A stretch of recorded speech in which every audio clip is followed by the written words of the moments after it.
the period of purple crying with newborns. I'm Catherine Govea, certified pediatric sleep consultant, and that's exactly what we're going to talk about today. This period of purple crying is a phase that all babies go through from the newborn phase until about 3 or 4 months of age. Will start to taper off at that point. And it's identified using the acronym PURPLE. So each letter stands for a different symptom of this period, right? So the first P stands for peak of crying. That means that babies' crying will sort of peak at around 2 months of age, and then it will start to hopefully decrease and taper off as they head into those 3 and 4 months of age. U is for unexpected. So that means that the crying can be really unpredictable. They could be fine 1 minute and then really heavily fussing the next minute. It's really hard to know what brought on the crying. R is for resisting soothing. So this means that despite your best efforts to get baby calm, you've tried feeding and swaddling and bouncing and moving and changing position and changing the diaper and all the things, they just still won't calm down. P is for pain-like face. So often it will look like they're in pain, even though they really may not be in pain. And so that makes it really difficult for parents because, you know, that's our main goal, is to make sure that our babies are comfortable. And so that can be really challenging to see that where it looks like they're in pain, even if they're not. L is for long lasting. So crying can last anywhere between 2 and 5 or more hours a day. That is a long time.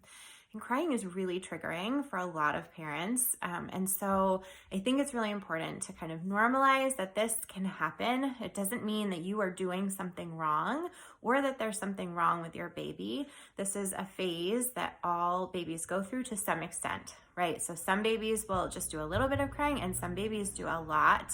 And I think it's healthy and helpful to know that there's a spectrum of normal. The last E is for evening. So the crying will often peak in the late afternoon or evening time.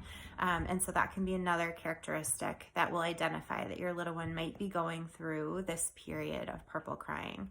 So a couple of takeaways.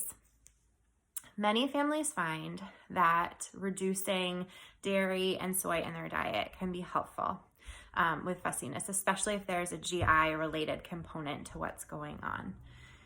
Secondly, babies cry.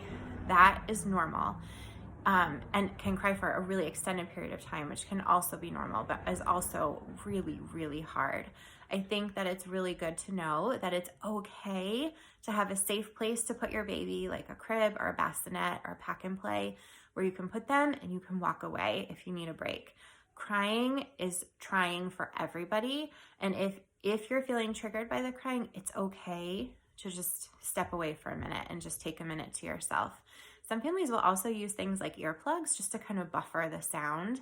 That can make a huge difference in your ability to kind of cope with long-term crying. It's not like we're trying to block out our baby's needs. We're always going to meet the baby's needs. But sometimes for our own sanity, we need to sort of buffer the sound. So that's okay. Lastly, I think it's always important, if you feel like there's something that's going on that's deeper than this period of purple crying, it's always smart to check in with your pediatrician to make sure that there's nothing going on neurologically or GI-wise or just in any other medical way, right? We want to make sure that we're kind of crossing off all those T's and dotting all those I's. And then if all those things have been cleared and baby is still fussing, there are lots of different soothing techniques that we can use that can help. So motion is a huge one. Swaying, bouncing, rocking, all those things can be really helpful. It mimics being in utero. Using white noise can also be super helpful. Don't be afraid to crank it up. The womb is really noisy, like 90 decibels, guys. That's loud. So don't be afraid to turn up some white noise to see if that might help as you're trying to soothe baby. Swaddling is another good one. Make sure that swaddle is tight. Make sure that baby is like nice and organized, by being tightly swaddled, and that can also help. Lastly, know that even if you're doing all of these things, if your baby is still crying, it doesn't mean that there's something wrong with you or with your baby. Some babies just cry a lot. and it's challenging and it's hard, but it doesn't mean that you're doing something wrong. I think that's really important because moms especially can be really hard on ourselves thinking that, my baby just doesn't like me or I must not be doing this right. And that's not the case. Some babies are just harder than others. And so you need to be able to give yourself a lot of grace as you kind of work through this period.